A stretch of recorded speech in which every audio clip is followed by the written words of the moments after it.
Good evening, all.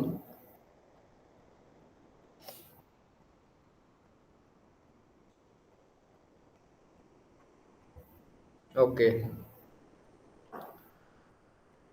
मेरी voice clear आ रही है? ओके। स्क्रीन विजुअल है?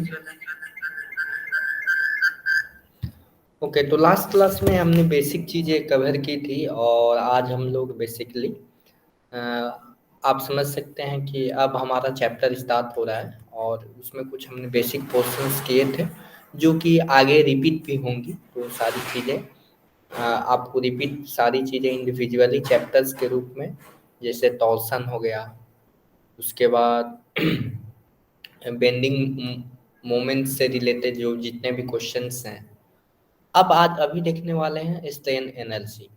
देखिए इसको कैसे डिफाइन किया गया है। अगर किसी आप मेंबर को एनर्जी देते हैं इन द फॉर्म ऑफ, जैसे कि अगर आपके पास एक मेंबर है और इसको आप खींचते हैं यानी पुल या पुश करते हैं, तो उसमें कुछ एनर्जी स्टोर हो जाता है। ठीक है, तो स्ट्रेन एनर्जी क्या है? It is defined as the energy absorb by a member when work done by the load deforms that members. क्योंकि अगर आप किसी मटेरियल को डिफॉर्म कर रहे हैं तो ऑब्वियसली है कि आप उसको डिस्प्लेसमेंट हो रहा होगा और फोर्स इनटू डिस्प्लेसमेंट क्या हो जाएगा आपका? आपका एनर्जी स्टोर हो जाएगा। ठीक है, जैसे कि फॉर एग्जांपल हमारे पास एक बीम है कुछ इस तरीके से, और सबसे पहले क्या था? सबसे पहले यहाँ पे फोर्स जीरो था। ठीक है, फोर्स क्या था? जीरो था। अब आपने क्या किया? फोर्स इस पे इंक्रीज करते गए। P1 जीरो था, P2 एक टाइम है जिस पे 10 न्यूटन का आपने फोर्स लगा दिया। तो आपने इस और 10 न्यूटन फोर्स लगाने के बाद इसका इलोंगेशन कुछ हो गया। ठीक है ना? इलोंगेशन एग्जाम्पल 2 mm इलोंगेशन हो गया। ठीक है, 2 mm इलोंगेशन हो गया। तो आप जानते हैं कि वर्क क्या होता है? Force into displacement. और आपने कितना फोर्स लगाया है? P1 जीरो था, P2 10 था, यानी P1 प्लस P2 का एवरेज ले लेंगे हम लोग इनटू डिस्प्लेसमेंट कितना हो? 2 mm। ठीक है ना? 2 mm। तो P1 कितना था? Zero. 10 Newton by 2 into 2 mm। mm को -3 मीटर लिख सकते हैं।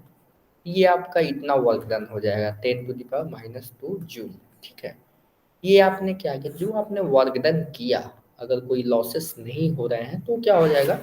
स्ट्रेन एनर्जी के रूप में स्टोर हो जाएगा। ठीक है, स्ट्रेन एनर्जी के रूप में स्टोर हो जाएगा। रेजिलियंस क्या है?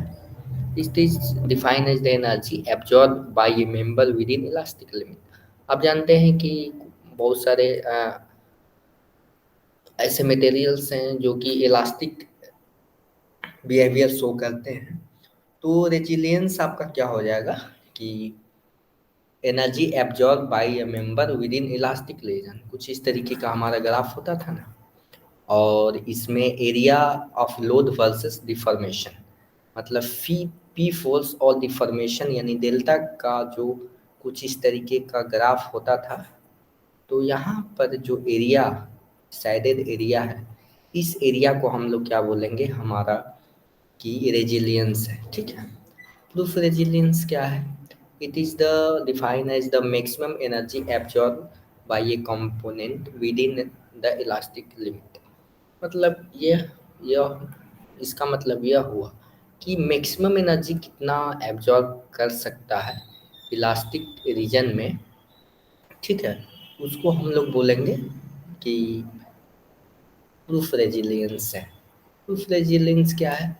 प्रूफ रेजिलियंस है एरिया ऑफ फोर्स और डिस्प्लेसमेंट का जो कर्व होगा, ग्राफ होगा, उसका हम लोग एरिया निकाल लेंगे। जैसे पी और इधर हो गया डेल्टा।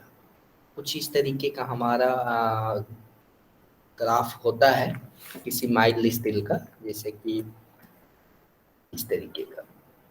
कोई डक्टाइल मटेरियल है तो कुछ इस तरीके का ग्राफ होता है। अगर हमारा इलास्टिक लिमिट यहाँ पे है तो ये जो एरिया है ये हमारा मैक्सिमम एब्जॉर्ब कर रहा है, तो इसको प्रूफ रेजिलियंस बोलेंगे। अगर इलास्टिक लिमिट में कहीं पर यहाँ पे सपोज कहीं इस पॉइंट पे किया तो इसको हम लोग रेजिलियंस बोलेंगे, ठीक है, रेजिलियंस हम लोग बोलेंगे। इसके बाद कुछ इस तरीके से हमने लिखा कि हाफ हाफ तो देख ही रहे थे, हाफ क्यों आया, क्योंकि एवरेज के कारण आया है। आपने जीरो से पी फोर्स लाया है तो सबसे पहले जीरो फोर्स था, फिर 1 न्यूटन हुआ, 3 न्यूटन हुआ, फिर कुछ 10 न्यूटन हुआ, तो उसने कहा आपने एवरेज लिया इनटू डिस्प्लेसमेंट किया। अब मैं क्या कर रहा हूँ, फोर्सफुली मैं A L by A L से डिवाइड और मल्टीप्लाई कर रहा हूँ, कोई दिक्कत ओवरऑल इक्वेशन पे कोई दिक्कत नहीं आएगा। इसके बाद हमने क्या किया कि आपको मालूम है कि यहाँ पर कि सिग्मा बराबर क्या होता है, फोर्स बाई पी बाई ए, ठीक है, पी बाई ए होता है। तो यहाँ से आप देख सकते हैं कि इस एरिया को पी बाई ए को हमने सिग्मा लिख दिया, ठीक है, सिग्मा लिख दिया। और डेल्टा बाई एल को, जैसे कि delta E L by L को स्ट्रेन हम लोग लिखते थे ना, इसको हमने स्ट्रेन लिख दिया। इसके बाद ए एल क्या हो गया, टोटल वॉल्यूम हो गया। जैसे कि आपके पास ये एक बार है और इस बार का आपका क्रॉस सेक्शन एरिया ए है और लेंथ एल है, ये आपका क्या हो जाएगा, टोटल वॉल्यूम आपका दिस हो जाएगा। इसके बाद ये सारी चीज़ें होंगी। अब selecting a material with higher elastic limit, इसका मतलब यह हुआ कि जिसका प्रूफ रेजिलियंस ज़्यादा है उसका इलास्टिक लिमिट ज़्यादा होगा, ऑब्वियसली, जैसे आपका ग्राफ है कुछ इस तरीके से, ठीक है। तो ये सारी 1 मिनट।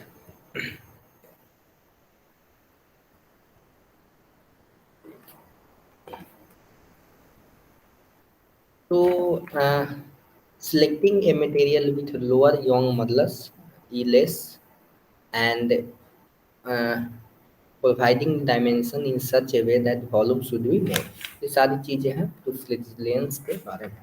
अब जैसे एक होता है मॉडुलस ऑफ रेजिलियंस, तो इसको हम लोग बोलते हैं प्रूफ रेजिलियंस बाय वॉल्यूम, ठीक है, प्रूफ रेजिलियंस बाय वॉल्यूम। और कुछ दो तरीके के ग्राफ्स होते हैं, एक होता है आपका पी बाई डेल्टा, मतलब फोर्स एंड डिस्प्लेसमेंट, डिस्प्लेसमेंट का graph. Another is stress versus strain का ग्राफ, ठीक है। तो इसमें आप देखेंगे कि मॉडुलस ऑफ रेजिलियंस एक्चुअली में area under sigma and E curve up to elastic limit, यहाँ पे इलास्टिक लिमिट होगा, ठीक है, इलास्टिक लिमिट होगा। तो ये आप देख सकते हैं, ठीक है, ये आप देख सकते हैं, ठीक है। इसके बाद modulus of resilience is a property of material, ये मटेरियल की प्रॉपर्टी है, किसी एक मटेरियल का अपना मॉडुलस ऑफ रेजिलियंस होगा। If unless otherwise mention strain energy of a component means we have to calculate resilience, अगर जब तक आपसे कुछ बोला नहीं जाए, अगर स्ट्रेन एनर्जी लिखा हुआ है तो इसका मतलब हमको रेजिलियंस कैलकुलेट करना है, मतलब कि आपके पास स्ट्रेस इंटू स्ट्रेन बाई 2 आपको कैलकुलेट करना है, यही है ना, ये this is stress and this is strain by 2। अब एक होता है टफनेस, टफनेस क्या होता है, it is the define as the energy absorbed by a component just before its fracture, fracture होने तक, फ्रैक्चर होने से होने तक जस्ट बिफोर जितना एनर्जी एब्जॉर्ब करेगा अन,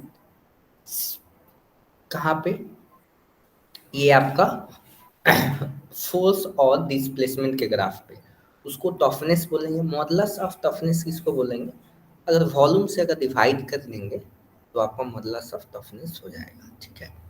modulus of resilience and toughness are two important properties of a material of a component under impact और shock loading. इसका मतलब क्या हुआ कि अगर आप कोई ऑब्जेक्ट है, मटेरियल है, अगर उस पे शॉक लोडिंग है, इम्पैक्ट लोडिंग है, तो मॉडुलस ऑफ रेजिलियंस और टफनेस जो है इम्पोर्टेंट प्रॉपर्टी है क्योंकि आप जानते हैं कि modulus of resilience and toughness किसका प्रॉपर्टी है, एक मटेरियल का, और अलग अलग मटेरियल का अलग अलग रेजिलियंस होगा और उसकी अलग अलग शॉक शॉक लोडिंग एब्जॉर्ब करने की क्षमता अलग अलग होगी। तो ये इसका हम लोग calculation modulus of resilience and toughness के बेस पे करते हैं। Modulus of resilience should be considered in the design of component when it is undergoing elastic deformation due to impact load। ठीक है, तो ये सारी चीज़ें वही बातें यहाँ पे लिखी हुई हैं। Modulus of toughness should be considered when a component is undergoing permanent deformation due to impact load। अगर कोई हमारे पास ऑब्जेक्ट है और उस ऑब्जेक्ट पे इम्पैक्ट लोड लग रहा है हाई अमाउंट का, तो टफनेस की बात उसी समय आएगी जब वो टूटने के कगार पर हो, यानी फेल हो चुका होने की कगार पे है। ठीक है, तो ये चीज़ें आई थिंक यहाँ तक क्लियर होंगी। अब इसको ग्राफ के माध्यम से देखते हैं। ग्राफ के माध्यम से देखिए, यहाँ पे सिग्मा यानी stress by strain, this is strain का ग्राफ है, और स्ट्रेन स्ट्रेन का ग्राफ क्या देता है, मॉडुलस ऑफ रेजिलियंस हमारा देता है। जैसे कि यहाँ पर है मैक्सिमम क्या था आपका सिग्मा है और मिनिमम दिस है। ठीक है, तो यहाँ पे हाफ, ये एक ट्रेंगल है, तो ट्रेंगल का क्या होगा, हाफ इंटू बेस, बेस कितना है, this is base, this is E L, E L is base into height, height कितना है सिग्मा ई एल। ठीक है, sigma E L by 2e। अब देखिए ई एल को क्या लिख सकते हैं, आपको मालूम है कि सिग्मा बराबर होता है इप्स modulus of elasticity into strain, और स्ट्रेन को लिखा जा सकता है सिग्मा बाई ई। ठीक है, सिग्मा बाई ई और half into sigma E L into sigma by E. ठीक है, तो यहाँ पे sigma square by 2e, sigma square by 2e। ये सारी चीज़ें यहाँ तक हो गई। इसके बाद नेक्स्ट एक क्वेश्चन है कि मॉडुलस ऑफ रेजिलियंस आपको फाइंड आउट करना है और मॉडुलस ऑफ टफनेस। तो आपको मालूम है कि दोनों का एरिया हमको, देखिए मॉडुलस ऑफ रेजिलियंस क्या होगा, यहाँ तक होगा, यहाँ तक की एरिया को हम लोग निकालेंगे, तो this is the modulus of resilience. ठीक है, this is the modulus of resilience. अगर हम लोग पूरा एरिया निकालें, अगर पूरा एरिया, दिस एरिया, ठीक है, दिस एरिया, पूरा एरिया अगर हम लोग निकालें, this is the modulus of toughness. ठीक है, तो मॉडुलस ऑफ रेजिलियंस ये आपका होगा एंड मॉडुलस ऑफ टफनेस ये आपका होगा। और ये आपको दिख रहा है कि इस डायग्राम में देखिए, कोई हमारे थ्योरी के साथ क्वेश्चंस भी होते जा रहे हैं, इस नोट्स में क्वेश्चन भी हैं, अच्छे अच्छे क्वेश्चंस भी हैं, तो आपको टेंशन लेने की ज़रूरत नहीं है और आप लोग प्रीवियस ईयर बनाते रहिए। इसके बाद ये सारी चीज़ें ये देख लिए, यहाँ पे ये ट्रायंगल है और ये ट्रेपेजियम है। ठीक है ना, इसके 2 साइड्स पैरेलल हैं। ठीक है ना, और इसके बीच का डिस्टेंस आपको मालूम है। तो आप यहाँ से इस रेड वाले पोर्शन का जो आपके सामने दिख रहा है, रेड वाले पोर्शन का एरिया निकालें, फिर ये ब्लू वाले पोर्शन का एरिया निकालें, फिर इन दोनों को ऐड कर देंगे तो आपके पास टफनेस आ जाएगा। ठीक है, आपके पास टफनेस आ जाएगा। अब देखिए कुछ चीज़ें यहाँ पे बताने को हैं, जैसे कि आपके पास प्योर आयरन है, सपोज आयरन प्योर है, इसमें आपने कार्बन का परसेंटेज मिला रहे हैं। ठीक है ना, कार्बन का आपने परसेंटेज मिलाया है, अगर सपोज परसेंटेज ऑफ कार्बन है 0.2%, तो हमारा क्या होगा, जो मॉडुलस ऑफ रेजिलियंस है उसके कोरस्पॉन्डिंग होगा, और मॉडुलस ऑफ रेजिलियंस कम होगा। ठीक है ना, compare to the higher percentage. जैसे जैसे आप देख रहे हैं इसका जो यहाँ पर मॉडुलस ऑफ रेजिलियंस का वैल्यू बढ़ रहा है। ठीक है, मॉडुलस ऑफ रेजिलियंस बढ़ रहा है, जैसे यहाँ पे, जैसे यहीं पे वहाँ पे लिखा हुआ है, जैसे जैसे आप कार्बन परसेंटेज में इंक्रीज करते हैं, स्ट्रेंथ बढ़ता है, मॉडुलस ऑफ रेजिलियंस बढ़ता है, वियर रेजिस्टेंस। अगर आप कार्बन में सॉरी आयरन में कार्बन मिक्स करेंगे तो वो हार्ड हो जाता है। ठीक है ना, वियर, जैसे कि सपोज आप देखे होंगे कि क्रशर मशीन्स होते हैं, क्रशर मशीन, तो उसको उसका हाई हार्डनेस होता है। ठीक है ना, क्योंकि उनको बहुत सारे डक्टाइल मटेरियल और ब्रीदर मटेरियल को क्रश करना होता है, तो उनके पास वियर रेजिस्टेंस हाई होता है, सरफेस हार्डनेस होता है और कॉस्ट भी हार्ड ज़्यादा होगा। जैसे जैसे आप कार्बन मिलाते जाएंगे, अगर स्ट्रेंथ बढ़ेगा, स्ट्रेंथ तो बढ़ना तय है, मॉडुलस ऑफ रेजिलियंस भी बढ़ेगा, वियर रेजिस्टेंस हार्ड हो जाएगा, सरफेस हार्डनेस भी बढ़ेगा, कास्ट कॉस्ट कॉस्ट भी इसका इंक्रीज होगा। और इसके बाद और इसमें देखेंगे कि मॉडुलस ऑफ टफनेस जो है, जैसे यहाँ पे देख रहे हैं कि अभी हमने देखा कि ये पूरा एरिया था, ठीक है, ये पूरा एरिया था, और सेकेंड टाइम में क्या होगा, इसका मॉडुलस ऑफ टफनेस में ये एरिया होगा, तो इसका जो मॉडुलस ऑफ टफनेस है वो डिक्रीज करता है, मतलब कि मॉडुलस ऑफ टफनेस डिक्रीज करता है, डक्टिलिटी भी डिक्रीज करता है। जैसे जैसे आप ये एक्चुअली मटेरियल साइंस का आपको ये क्वेश्चंस बता रहा हूँ। तो इसमें डक्टिलिटी डिक्रीज होती है, मेलेबिलिटी डिक्रीज होती है, फॉर्मेबिलिटी डिक्रीज होती है, मशीनेबिलिटी डिक्रीज होती है। मशीनेबिलिटी क्या होता है कि कितना आसानी से हम लोग उसको मशीन कर सकते, मशीन मतलब कि अगर हमारे पास एक इस तरीके का क्यूबाइडल क्या है, आयरन का आयरन का मटेरियल है, बिल्लेट है सपोज, तो इसको कितना जल्दी हम लोग सिलेंडर में कन्वर्ट कर देंगे, कितना आसानी होगा इसको मशीनिंग करने में। तो चीज़ें मतलब मशीनेबिलिटी डिक्रीज हो जाती हैं जैसे जैसे आप लोग कार्बन परसेंटेज बढ़ाते जाएंगे। अब देखिए E remains constant for all carbon steels. देखिए आपको यहाँ से ई जो है, ई आपको कांस्टेंट दिख रहा होगा, क्योंकि जिसका ये स्लोप है, स्लोप आप देख रहे हैं, यहाँ पे स्लोप जो है सेम है, यहाँ तक इलास्टिक रेंज तक स्लोप सेम है, तो इसका मतलब ये हुआ कि ई जो है रिमेन्स कांस्टेंट होता है। Visco elastic materials are those which exhibit time dependent elastic deformation. जैसे कि थोड़ा सा ये जान लीजिए, विक्सो इलास्टिक मटेरियल्स इस तरीके के होते हैं, मतलब इसको पढ़ना नहीं है, फिर भी एक लाइन का है, आप लोग इसको ध्यान रखिएगा। Viscoelastic materials are those which exhibit time dependent elastic deformation। कुछ ऐसे मटेरियल्स होते हैं जो टाइम के साथ में या टाइम के कोरस्पॉन्डिंग अपना इलास्टिसिटी बिहेवियर शो करते हैं। जैसे ऑर्गेनिक टिश्यू जो है, ये दिस इज मतलब बायोलॉजिकल कंपोनेंट्स में ये सब आते हैं। अब tenacity is the ability to stand more tensile load. मतलब कि कोई कोई ऐसे मटेरियल्स होते हैं जो कि वो टेंसाइल लोड में कंफर्टेबल फील करते हैं, या कंप्रेसिव में मटेरियल में सही रहता है, तो इसको टेनासिटी बोलते हैं, ठीक है। तो creep is the slow and progressive permanent deformation at elevated temperature under constant stress. आपको मालूम होगा कि जैसे कि आपके पास फैन है, फैन, अगर आपके पास सेलिंग फैन है और ये सेलिंग फैन एक रॉड के माध्यम से लटका हुआ है, तो आपको मालूम है कि इस पे mg फोर्स लग रहा है। mg फोर्स जो है वक्त के समय के साथ चेंज नहीं हो रहा है, फिर भी आप देखेंगे कि इस रॉड में थोड़ा सा डिफॉर्मेशन आ जाता है due to the creep creep property, ठीक है, और ये बहुत स्लो प्रोसेस होता है, ठीक है। तो दिस मतलब कि ये आपका परमानेंट डिफॉर्मेशन होता है। अब मेन बात आती है कि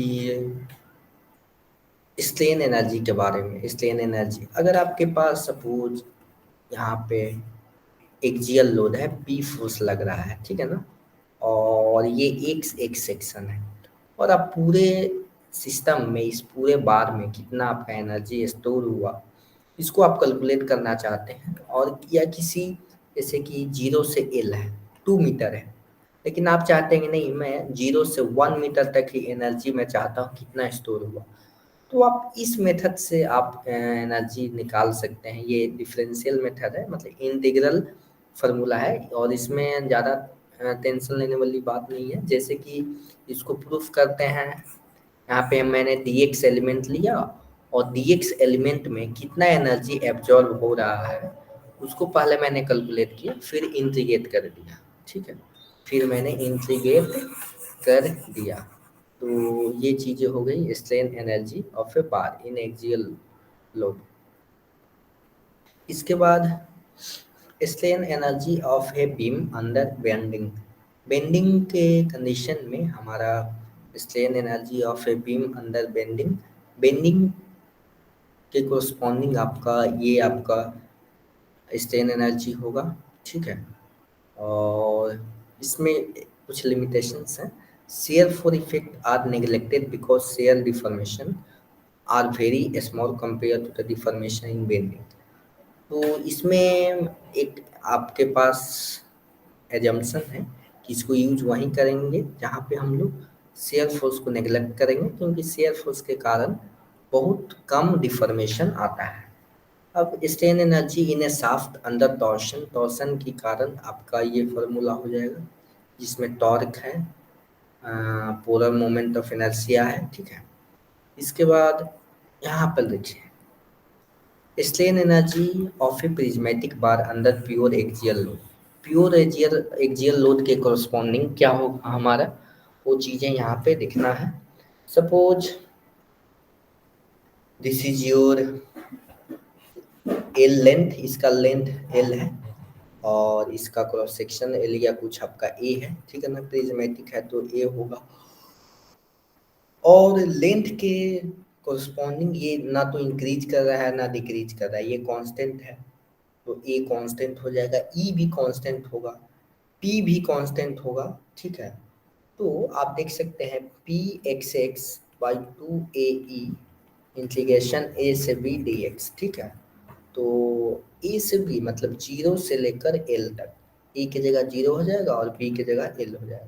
तो इसका P L by two A ई आपका P L by two A E deformation हो जाएगा। तो ये आपकी ये हो गया आपका इस केस में पी एल बाई टू ए नहीं पी स्क्वायर होगा, सॉरी यहाँ पे थोड़ा सा मिस्टेक हुआ है, थोड़ा सा यहाँ पे मिस्टेक हुआ है। क्या मिस्टेक हुआ है मैं बता रहा हूँ, पी स्क्वायर होगा, ठीक है ना।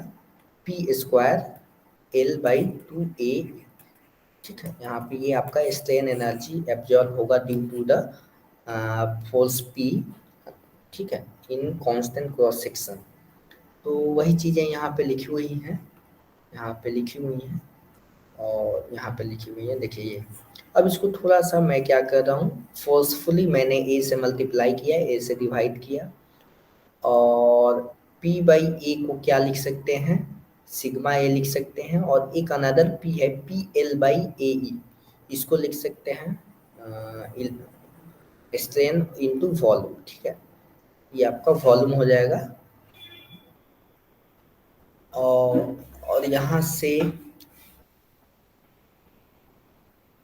और यहाँ से आप देखेंगे कि यू को इस तरीके से भी लिखा जा सकता है।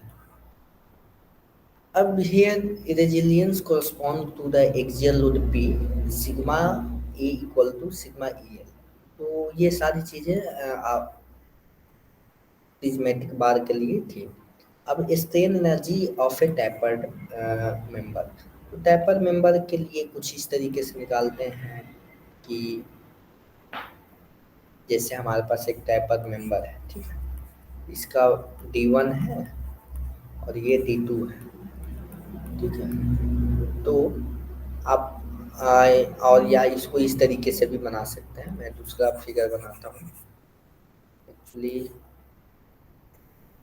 कुछ इस तरीके का भी हो सकता है, ठीक है,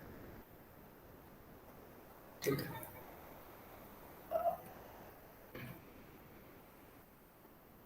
इस तरीके का। और सपोज ये आपका D1, ये आपका D1 डायमीटर है और ये आपका D2 डायमीटर है। और आप चाहते हैं कि एक के एक्स डिस्टेंस पे आप इसका रेडियस डायमीटर निकालना चाहते हैं।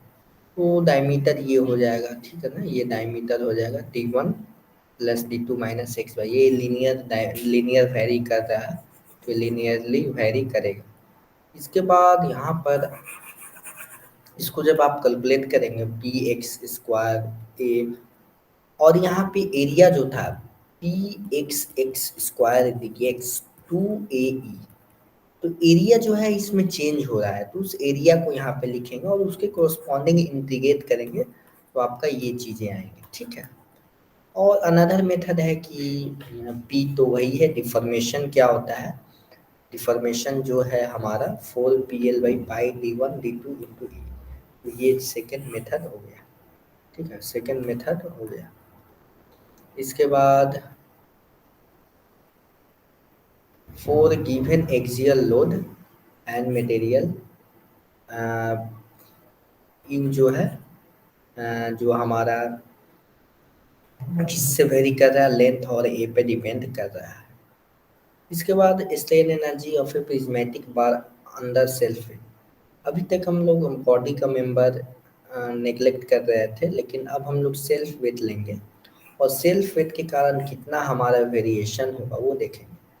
जैसे एक्स जो वेरी करेगा कुछ इस तरीके से, कुछ इस तरीके से, एक्स 0 से एल वेरी करेगा और पी जो है किसी एक सेक्शन पे, सपोज मैं क्या कर रहा हूँ, यहाँ पे मैं डी एक्स की लेंथ लेता हूँ और डी एक्स के कारण, और ये एक्स है, ठीक है ना, एक्स डिस्टेंस पे मैंने डी एक्स लेंथ का एक एलिमेंट लिया और ये लेंथ ए है, तो ये जो मास है, इतना मास, इस पे क्या है, फोर्स लगा रहा है, वेट जो है उसका फोर्स लग रहा है, तो वेट डेंसिटी है आपका गामा इंटू ए इंटू एक्स, ठीक है।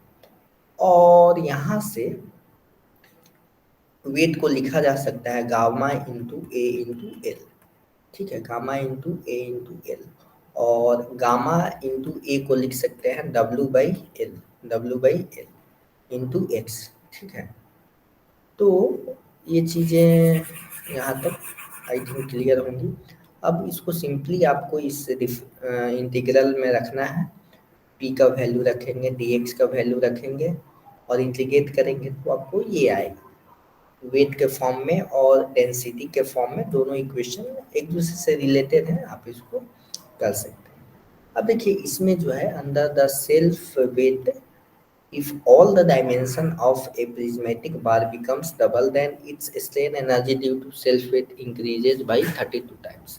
तो ये मतलब कि डिपेंड स्ट्रेन एनर्जी कैसे एरिया और लेंथ पे वेरी कर रहा है, ये चीज़ें यहाँ पे दिखाई गई हैं।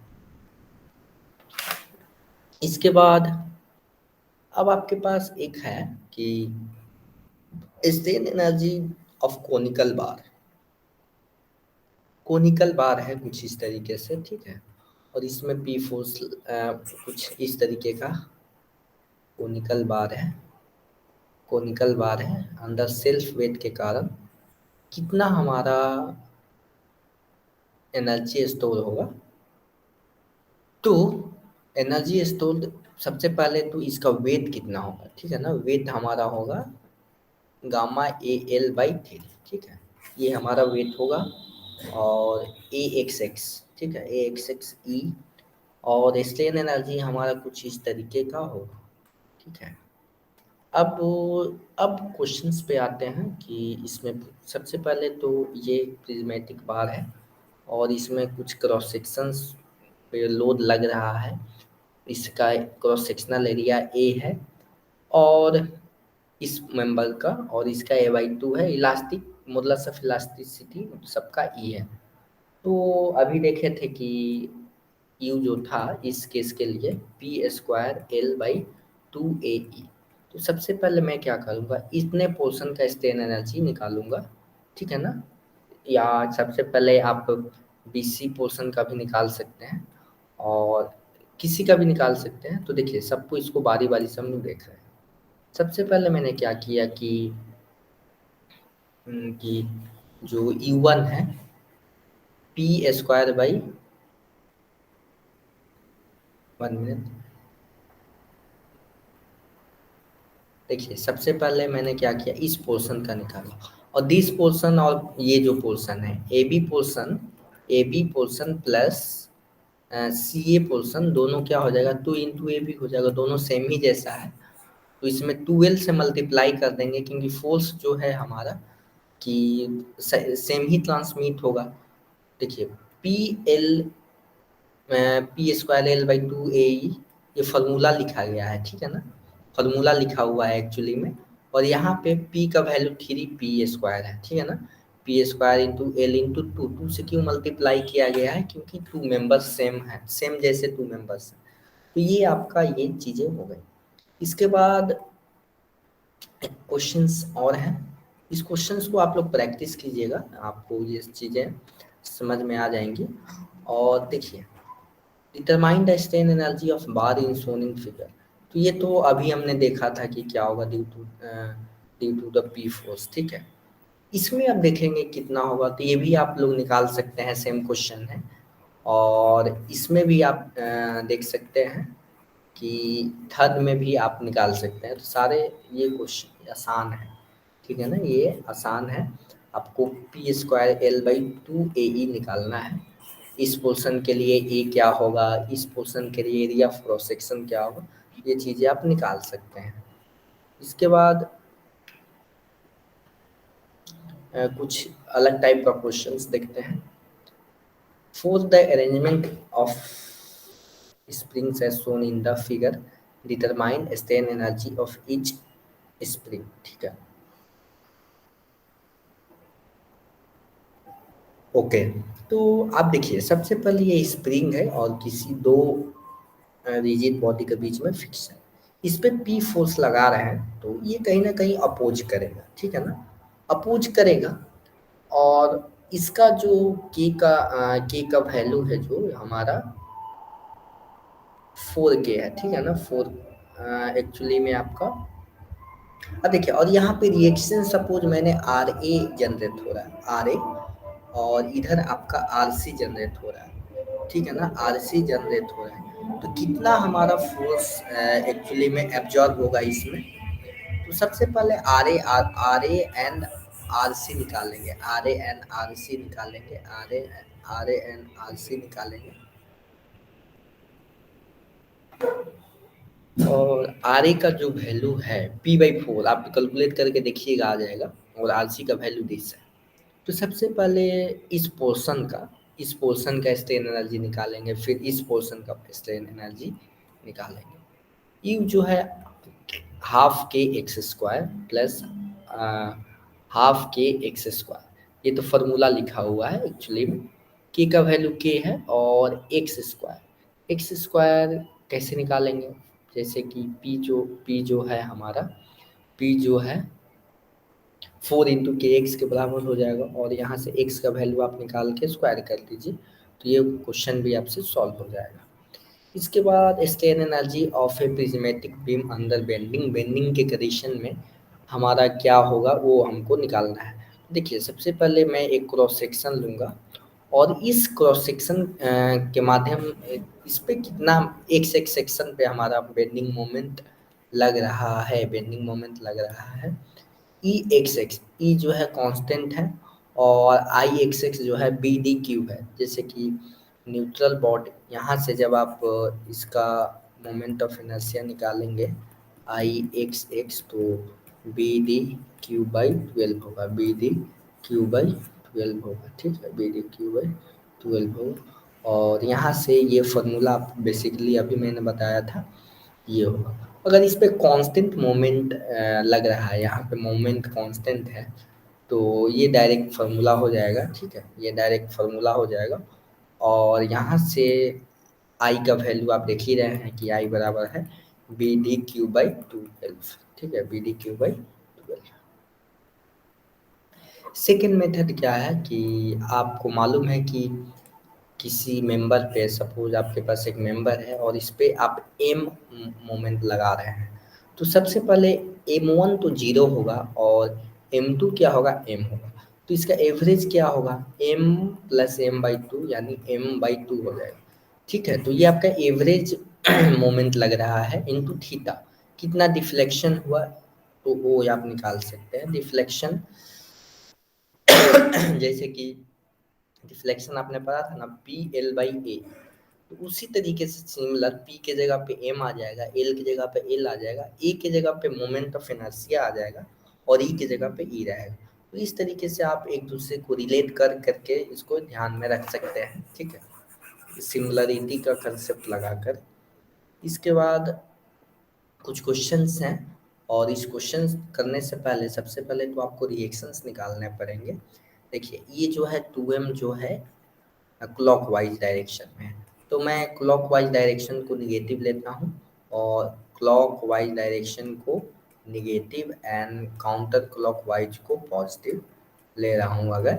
तो यहाँ से आप देखेंगे कि 2m जो है ये निगेटिव है, m3 जो है पॉजिटिव है, m2 जो है हमारा नेट ओवरऑल इस बार पे कितना ओवरऑल आपका नेट कितना मोमेंट लग रहा है इसको हम लोग देख रहे हैं, और m1 जो है m है। तो बेसिकली हर एक बार पे छोटे छोटे जो बार पे कितना एनर्जी एब्जॉर्ब हो रहा है उसको यहाँ से हमने देखा, U1 निकाला, U2 निकाला, U3 निकाला और सबको ऐड कर देंगे तो ये हमारा फार्मूला आ जाएगा। इसके बाद कैंटिलीवर बीम है, कैंटिलीवर बीम पे W लोड लग रहा है, और इस कैंटिलीवर बीम पे देख रहे हैं ना हर एक सेक्शन पे मोमेंट जो है अलग अलग लग रहा है, क्योंकि जो मोमेंट है तो क्या होता है मोमेंट जो है फोर्स इंटू फोर्स इंटू जैसे कि वेट इंटू क्या हो जाएगा परपेंडिकुलर डिस्टेंस। तो यहाँ पे जो मोमेंट लग रहा है हर एक पॉइंट पे अलग अलग लग रहा है। तो यहाँ से क्या हो जाएगा, सपोज मैंने एक छोटा सा एलिमेंट लिया यहाँ पे dx एलिमेंट, और dx एलिमेंट पे मैं देख रहा हूँ कितना मोमेंट लग रहा है और उसको मैंने इंटीग्रेट करूँगा तो कुछ हमारा इस तरीके का फाइनल आएगा। ठीक है, अब देखिए एक सेकेंड है कि सिंपली सपोर्टेड बीम। तो यहाँ पे सबसे पहले तो रिएक्शंस निकालेंगे, और रिएक्शंस आपको निकाल सकते हैं, ये यहाँ पे निकाला हुआ है, और इसमें कितना एब्जॉर्ब कर रहा है एसी पोर्शन में कितना एनर्जी एब्जॉर्ब है ड्यू टू द रिएक्शन। पहले रिएक्शन मैंने निकाला और रिएक्शन की वजह से देखिए बी एल बाई डब्ल्यू यहाँ पे निकाला, और कितना डिफ्लेक्शन हुआ वो यहाँ से निकालते हैं। अब बोलेंगे ये डिफ्लेक्शन कैसे आ गया, एक्चुअली आगे इसके बारे में पढ़ना है, इसको डिटेल में पढ़ेंगे, अभी के लिए ये मान लीजिए कि ऐसा होता है। इसके बाद यू टोटल है, ये सारी एनर्जी आपको ऐड करेंगे तो ये हो जाएगा, क्योंकि आपने सबसे पहले इस पोर्शन में निकाला फिर इस पोर्शन में निकालेंगे फिर दोनों को ऐड करेंगे तो आपको ये चीज़ें हो जाएगी। Determine the strain energy of salt column as shown in the figure. तो इसका स्ट्रेन एनर्जी निकालना है, इस पे जो है इस पे देखिए यहाँ पे जो लोड लग रहा है इसके सेंट्रोइडल पॉइंट से नहीं पास हो रहा है, इस पे क्या हो रहा है कि मोमेंट भी लगेगा और डायरेक्ट स्ट्रेस भी लगेगा, डायरेक्ट स्ट्रेन एनर्जी भी होगा। तो देखिए इसको कैसे करेंगे, सबसे पहले तो यू जो है इसको मैंने डब्लू यहाँ पर डब्लू मैंने फोर्स लगा दिया डब्लू, और यहाँ से ऊपर भी फोर्स लगा दिया, ये दोनों फोर्स कपल क्रिएट करेंगे और मोमेंट वाला स्ट्रेन एनर्जी देंगे, और एक जो होगा हमारा एक डायरेक्टली एक्सियल लोड के कारण स्ट्रेन एनर्जी होगा। तो ये दिख रहा है ना, ये जो है हमारा P² L/2 AE, ये एक्सियल लोड के कारण स्ट्रेन एनर्जी आ रहा है, और ये जो है मोमेंट के कारण स्ट्रेन एनर्जी आ रहा है। दोनों को ऐड कर देंगे, यानी क्योंकि एनर्जी है, एनर्जी को ऐड और सब्ट्रैक्ट किया जा सकता है डायरेक्टली, तो आप इस तरीके से निकाल सकते हैं। इसके बाद अंदर under eccentric elastic loading E is very large in compression to cross section dimension then strain energy due to अगर बहुत ई जो है ई डिस्टेंस बहुत ज़्यादा है, ई का मतलब कि दिस डिस्टेंस, तो इसको नेग्लेक्ट किया जा सकता है, लेकिन हमारे इस केस में नेग्लेक्ट करने लायक नहीं था। अब देखिए ये क्वेश्चन बहुत मतलब कि अच्छा क्वेश्चन है, इसको बहुत ध्यान से रखना है। जैसे कि strain energy of the system पूछा गया है, ठीक है, strain energy of the system, तो सबसे पहले इस पी के कारण इस ए बी में कितना स्ट्रेन एनर्जी होगा और बी सी में कितना होगा। तो देखिए ए बी में क्या हो रहा होगा, ए बी में एक कपल भी लग रहा होगा, ठीक है ना, कपल लग रहा होगा, डायरेक्ट फोर्स भी लग रहा है, और इस बी सी पोर्शन में कैंटिलीवर का काम कर रहा है, ठीक है। तो इस तरीके से आप देखेंगे कि ए बी में डायरेक्ट एक्सियल लोड लग रहा है और मोमेंट लग रहा है, और इसमें इसमें जो है हमारा कैंटिलीवर का काम कर रहा है। तो इसको जब आप कैलकुलेट करेंगे तो ये सारी चीज़ें ये हो जाएगा। और इसमें देखिए strain energy due to shear in BC and strain energy due to axial load in A are neglected. तो यहाँ पे ए बी में ये सब नेग्लेक्ट किया गया है। अब देखिए इसके बाद फॉर सॉलिड सर्कुलर एक सेक्शन इसमें देखेंगे तो बेंडिंग और प्योर एक्सियल लोडिंग में दोनों का रेशियो है तो कुछ इस तरीके से वेरी कर रहा है। इसको आप अगर कंसेप्ट मालूम है तो कुछ चीज़ें आप डायरेक्टली एग्जाम हॉल में भी निकाल सकते हैं by the concept. Strain energy of A prismatic shaft under pure torsion, ये आपका स्ट्रेन एनर्जी है। इसका आप फॉर्मूला मैंने थोड़ी देर पहले बताया ही था। और दूसरा है कि एवरेज लेते हैं T/2। क्या हो गया, जैसे हमारे पास एक शाफ्ट है और इस शाफ्ट पे टी लगा है तो T1 पहले 0 होगा, T2 टी बना होगा, ठीक है ना, टी कुछ इस तरीके से। और ये आप जानते हैं T/J बराबर tau by R G theta L. तो यहाँ से थीटा का वैल्यू आप निकाल सकते हैं। थीटा का वैल्यू इसको मैंने पुट करी किया तो ये स्ट्रेन एनर्जी इस तरीके से आ गई। और सॉलिड सर्कुलर शाफ्ट के लिए स्ट्रेन एनर्जी यह होगा, ठीक है ना। सॉलिड सर्कुलर शाफ्ट के लिए स्ट्रेन एनर्जी ये होगा। उस फॉर्मूला ही में ही लिख डालेंगे तो आपका डायरेक्ट आ जाएगा। अब देखिए एक है स्ट्रेन एनर्जी इन हैलो सर्कुलर शाफ्ट। तो हाई जो हमारा खाली सर्कुलर शाफ्ट होता है उसका इंटरनल डायमीटर होता है, एक्सटर्नल डायमीटर होता है। तो के यहाँ पे डिफाइन किया गया है D inner by D outer, ठीक है। की को यहाँ पे मतलब सिंप्लीफिकेशन के लिए हम लोग की का वैल्यू लेस देन 1 रखते हैं। और की को कैसे डिफाइन किया गया है, की को डिफाइन किया गया है D1 मतलब इंटरनल डायमीटर बट्टा एक्सटर्नल डायमीटर, ठीक है। Internal diameter by external diameter, ठीक है। Internal diameter by external diameter. Determine the strain energy of stepped bar. अब देखिए अब इसको अब निकालना है strain energy in circular bar. तो सबसे पहले इसका मान लीजिए सपोज ये 1 है और ये 2 है, ठीक है ना। तो इसको हम लोग निकालेंगे U1 प्लस U2 और दोनों पे टॉर्क सेम है। दोनों पे क्या है, टॉर्क सेम है। टॉर्क का और लेंथ भी सेम है, जी भी सेम है। तो किस पे डिपेंड कर रहा है, पोलर मोमेंट ऑफ इनर्शिया पे डिपेंड कर रहा है। और polar of moment of inertia आप जानते हैं कि पाई डी स्क्वायर डी 4/32 होता है। तो ये चीज़ें हो गई। इसके बाद इसको भी आप निकाल सकते हैं, वही सिमिलर क्वेश्चंस हैं, इसको आप लोग खुद से आप कर सकते हैं। ये उसी तरीके का है जैसा मोमेंट मेथड में देखा था, ठीक है। जैसा हमने मोमेंट मेथड में देखा था उसी तरीके से ये भी चीज़ें हैं। इसके बाद हमारा है थोड़ा सा इस पोर्शन के बारे में जिक्र कर लेते हैं, ठीक है। स्ट्रेन एनर्जी इन ए रेक्टेंगुलर ब्लॉक अंडर शेयर, ठीक है। शेयर के कारण कितना स्ट्रेन एनर्जी हमारा होगा, तो इसमें P जो है फोर्स जो है हमारा टाउ इंटू शेयर फोर्स और डेल्टा जो है फाइल हो जाएगा, ठीक है। तो ये हो जाएगा आपका शेयर स्ट्रेस के कारण हमारा strain energy. Bar in parallel, parallel में अगर बार पैरेलल है और पैरेलल में क्या हो रहा है कि फोर्स आप लगा रहे हैं P, तो ये P जो है ना दो तरीके में डिस्ट्रीब्यूट हो रहा जा रहा होगा। P1 इस पे लग रहा होगा और P2 इस पे लग रहा होगा, क्योंकि एक कंपोजिट बार है और उस कंपोजिट बार में दो मटेरियल्स हैं तो दोनों अपने अपने स्ट्रेंथ के हिसाब से P जो है शेयर कर रहा होगा। लेकिन दोनों को साथ साथ रहना है इसलिए डिफ्लेक्शन दोनों का सेम होगा। तो यहाँ से P और इलास्टिक मॉडुलस ऑफ में आप रिलेशन निकाल लेंगे और यहाँ से डेल्टा डिफ्लेक्शन निकाल के ये आप निकाल सकते हैं, ठीक है।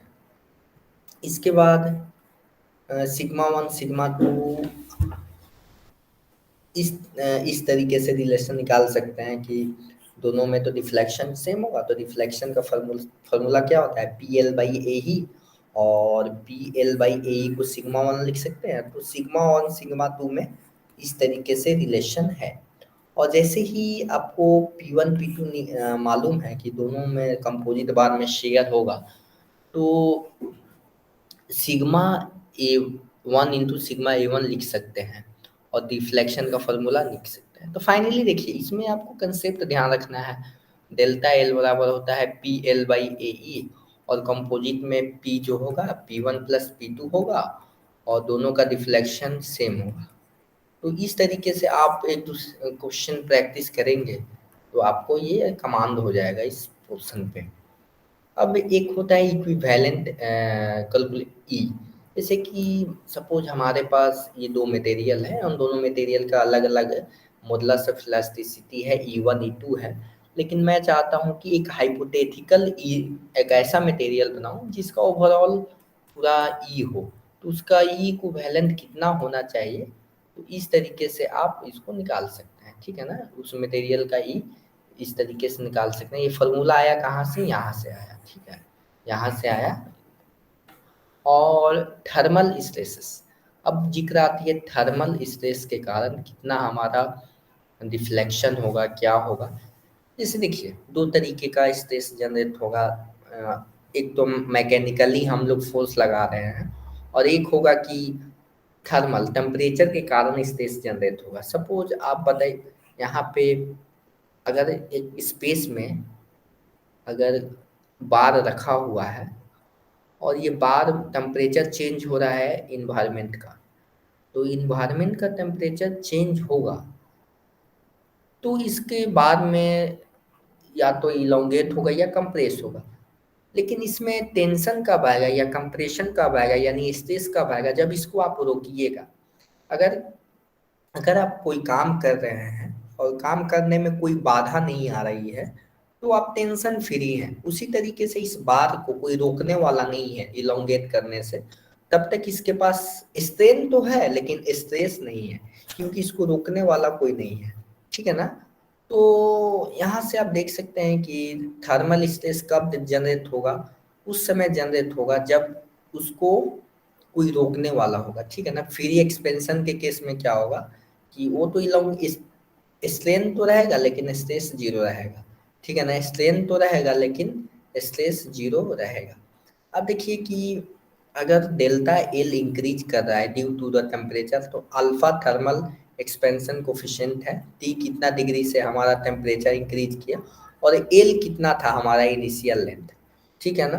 तो अगर हमारे पास एक कुछ इस तरीके का क्यूबॉइडल शेप का मटेरियल है जिसका लेंथ एल है, लेंथ ब्रेथ बी है और थिकनेस टी है, तो थर्मल एक्सपेंशन में क्या होता है, लीनियरली आपका एक्सपेंशन होता है, और ये इस तरीके से आप देख सकते हैं कि ज़्यादा थर्मल एक्सपेंशन किस में होगा, जिधर लेंथ ज़्यादा होगा। तो एक डायरेक्शन में लेंथ ज़्यादा है, इस क्वेश्चन के माध्यम से जे डायरेक्शन में ज़्यादा है, वाई डायरेक्शन में ज़्यादा है, क्योंकि एल ज़्यादा है, बी ज़्यादा है, टी ज़्यादा है, ठीक है ना। तो थर्मल जो डिफ्लेक्शन है, ड्यू थर्मल डिफ्लेक्शन, वो डिपेंड कर रहा है अल्फा एंड टी पे और उसके लेंथ पे, जितना ज़्यादा लेंथ होगा उतना ज़्यादा थर्मल डिफ्लेक्शन होगा, ठीक है। अब देखिए, अब किसी भी, अब देखिए तो आपको इस फॉर्मूला से दिख रहा है कि जो थर्मल डिफ्लेक्शन वो लेंथ पे डिपेंड कर रहा है, साइज पे डिपेंड नहीं कर रहा है। तो आप किसी भी साइज का आप ले लीजिए, वो प्रिज्मेटिक हो, सर्कुलर हो, कोनिकल हो, उसका थर्मल एक्सपेंशन यानी इस डायरेक्शन में एक्सपेंशन क्या होगा, सेम होगा। इस डायरेक्शन में क्या होगा, एक्सपेंशन सेम होगा, ठीक है, एक्सपेंशन सेम होगा। वो अलग हो सकता है, स्टेसिस अलग अलग हो, लेकिन हमारा स्ट्रेन क्या होगा, स्ट्रेन हमारा सेम होगा। इसके बाद इसके बाद यहाँ पे देख सकते हैं कि अभी तक डेल्टा है मतलब कितना इलोंगेट हुआ उसकी बात की जा रही है। अब थर्मल एक्सपेंशन की बात करेंगे, और थर्मल एक्सपेंशन में अल्फा टी ये चीज़ें हो गई। अब जब तक आप उसको रोक नहीं रहे हैं तब तक तो उसमें स्ट्रेस जीरो है, क्योंकि रिएक्शन जीरो है, ठीक है ना। अगर आप उस थर्मल एक्सपेंशन को रोकना चाहिएगा तब उसमें स्ट्रेस जनरेट होगा, ठीक है ना। अगर आप किसी को बढ़ने से रोकिएगा तो अब उसमें क्या होगा, स्ट्रेस जनरेट होगा। इसके बाद when temperature increases E thermal और E volumetric are tensile in nature. तो आप जैसे जैसे टेम्परेचर इंक्रीज करेंगे उसमें जो एक्सपेंशन होगा वो क्या होगा, टेंसाइल इन नेचर होगा। इसके बाद और उसी तरीके से कंप्रेसिव में क्या होगा, डिक्रीज करेंगे तो कंप्रेसिव नेचर का होगा। अब देखिए वॉल्यूमेट्रिक एक्सपेंशन 3 अल्फा 3 हो जाएगा, तो ये चीज़ें हो गई। इसके बाद to maintain dimensional instability in presence of temperature variation in var should be selected। देखिए इन्वार एक ऐसा मटेरियल जिसका थर्मल एक्सपेंशन बहुत कम होता है, और उससे कम तो डायमंड का भी होता है, लेकिन डायमंड एफोर्ड नहीं कर सकते, इन्वार को एफोर्ड किया जा सकता है। तो इन्वार का थर्मल एक्सपेंशन क्या होता है, बहुत लो होता है। ब्रास का यहाँ पे दिया हुआ है, एल्युमिनियम का दिया हुआ है, स्टील कॉपर कॉन मटेरियल का दिया हुआ है। इन लोगों का थोड़ा सा ज़्यादा आपका एक्सपेंशन होता है, थर्मल एक्सपेंशन, ठीक है। अब कुछ पोर्शंस हैं, इसको देख लेते हैं। अब देखिए मैं क्या कर रहा हूँ, जो एक्सपेंशन नहीं हो उसके लिए मैं क्या कर दे रहा हूँ, इसमें फोर्सफुली मैंने, देखिए गर्मी के दिन मतलब जैसे टेम्परेचर बढ़ेगा ये तो एक्सपेंड होना चाहेगा, लेकिन मैंने इसको जबरदस्ती फोर्सफुली मैंने रोक दिया। तो आपने रोका है तो उसका नतीजा क्या होगा, इसमें स्ट्रेस डेवलप होगा, और वही स्ट्रेस को कैलकुलेट करना है। तो थर्म इसमें आर ए रिएक्शन होगा, इसमें आरपी रिएक्शन जनरेट होगा। दोनों देख रहे हैं कि अपोजिट हैं एंड इक्वल हैं, तो आप आर देख सकते हैं। अब आप समझिए कि ये जो दीवार है, वॉल है, इस बार पे फोर्स लगाकर इसको उसी साइज का कर दिया, एल साइज का, ठीक है ना।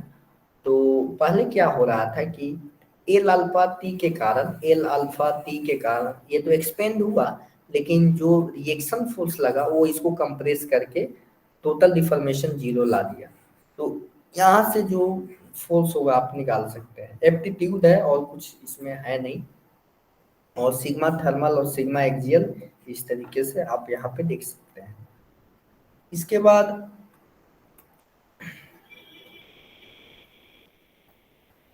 Deflection in the axial lateral direction, ये भी इस तरीके से निकल जाएगा। अब देखिए और इलोंगेशन अभी देखा था हमने, इसकी बात की थी, तो वही चीजें यहाँ पे लिखी हुई है। और जो भी यहाँ अब देखिए क्वेश्चन के बारे में देखते हैं। देखिए इसका आपका एक बार है और एक इस तरीके से बार है, तो ओवरऑल डिफ्लेक्शन तो 0 होगा, आपको मालूम है, ठीक है ना। रिएक्शन जो होगा, reaction R A by R C, मतलब कि R A plus R C क्या होगा, 0 होगा, ठीक है ना, 0 होगा। और इन दोनों का रेशियो इस तरीके से आप इस तरीके से -1 होगा। लेकिन इसका दोनों में स्पेस जनरेशन अलग अलग होगा, क्योंकि इसका डायमेंशंस अलग अलग है। तो स्पेस भी आप यहाँ से एरिया पे डिपेंड कर रहा है स्पेस, फोर्स तो एरिया पे डिपेंड नहीं कर रहा है, फोर्स तो, लेकिन आप यहाँ से देख सकते हैं। अब देखिए कोई कोई क्या है, पार्शियली रिस्ट्रिक्टेड है, जैसे कि मैं इतना अलाउ कर रहा हूँ कि आप एक्सटेंड कर जाओ, लेकिन इससे ज़्यादा मैं अलाउ नहीं करूँगा। इस क्वेश्चन को कैसे सॉल्व करेंगे, थर्मल के कारण और जो रिएक्शन है उसके कारण टोटल हमारा इस तरीके का डेल मतलब लेमडा जो होना चाहिए, एक्सपेंशन होना चाहिए। तो इसको आप सॉल्व करेंगे तो कुछ इस तरीके से दिखेगा। आप देखिए इस इक्वेशन को देख कर घबराना नहीं है, आप फंडामेंटल निकालेंगे तो ऑटोमेटिक आपका आंसर आ जाएगा। क्लियर है ना, ऑटोमेटिक यहाँ तक आंसर आ जाएगा। क्लियर है, तो ये सब क्वेश्चंस हैं। अब देखिए कुछ क्वेश्चंस इससे रिलेटेड है, इसको आप लोग कर लीजिएगा, बहुत आसान क्वेश्चंस है, एक एक लाइन का आपके पास क्वेश्चन मिलेगा, ठीक है, एक एक लाइन का है। अब वो इसके बाद एक thermal expansion in the compound bar, in the compound bar है, तो वही अभी जो हमने बात की थी कि थर्मल एक्सपेंशन क्या होगा, इस पोर्शन में जो है, इस पोर्शन में जितना एक्सपेंड होगा ये रिएक्शन इसको एक्सपेंशन को रोकने की कोशिश करेगा, और ओवरऑल एक्सपेंशन क्या होगा, 0 होगा, ठीक है ना। तो यहाँ से आप देख सकते हैं कि ये इक्वेशन आएगा, ठीक है ना। यहाँ से ये अच्छा देख पा रहे हैं कि sum of the thermal deformation is equal to the sum of axial deformation.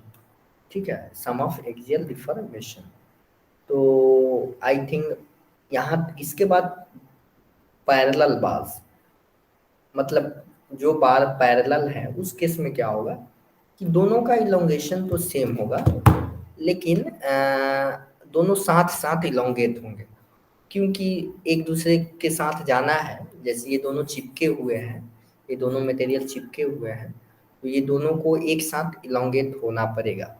तो इलोंगेट होने के कारण एक ज़्यादा इलोंगेट हो जाएगा, एक कम इलोंगेट होगा, लेकिन दोनों को साथ में एक ही साथ इलोंगेट होना है, तो एक में कंप्रेसिव हो जाएगा, एक में टेंसाइल स्ट्रेस जनरेट हो जाएगा। ठीक है ना। तो इसको कैसे सॉल्व करेंगे, इसको देखेंगे कि एल अल्फा डी टी, मतलब कि इनिशियली कितना लोड आ रहा था, लेकिन कितना रिस्ट्रिक्ट कर रहा है due to the internal resistance force. तो यहाँ पे आप देखेंगे कि इन दोनों, जैसे अभी हमने देखा था एडिशन ऑफ, इस केस में देखिए, इस केस में देखा था sum of deformation equal to sum of axial deformation, उसी तरीके से difference of thermal deformation is equal to sum of axial deformation. तो ये चीज़ें बेसिकली आई थिंक यहाँ तक क्लियर हुआ कि नहीं हुआ, तो ये यहाँ तक क्लियर हुआ कि नहीं हुआ। जो भी हमने देखा शेयर स्ट्रेस, स्ट्रेन एनर्जी के बारे में, डिफ्लेक्शन के बारे में, strain due to the thermal and strain due to the mechanical forces, तो आई थिंक यहाँ तक क्लियर हुआ होगा। आप सबको क्लियर है, संशील एंड दीपक?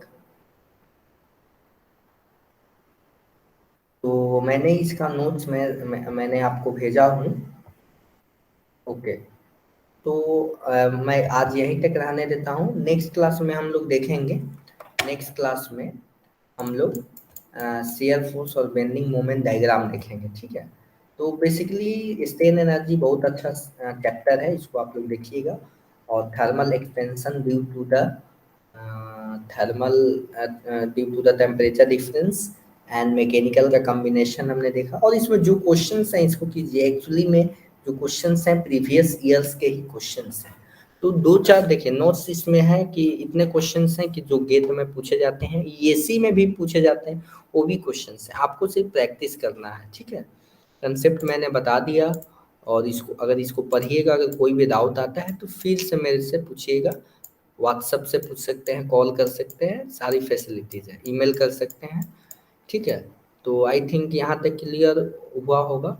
और चलिए मिलते हैं नेक्स्ट क्लास में, यानी कल क्लास होगी आपकी, और कल हम लोग शेयर फोर्स और बेंडिंग मोमेंट डायग्राम देखेंगे। ठीक है, ओके, तो थैंक यू ऑल, मिलते हैं नेक्स्ट क्लास में।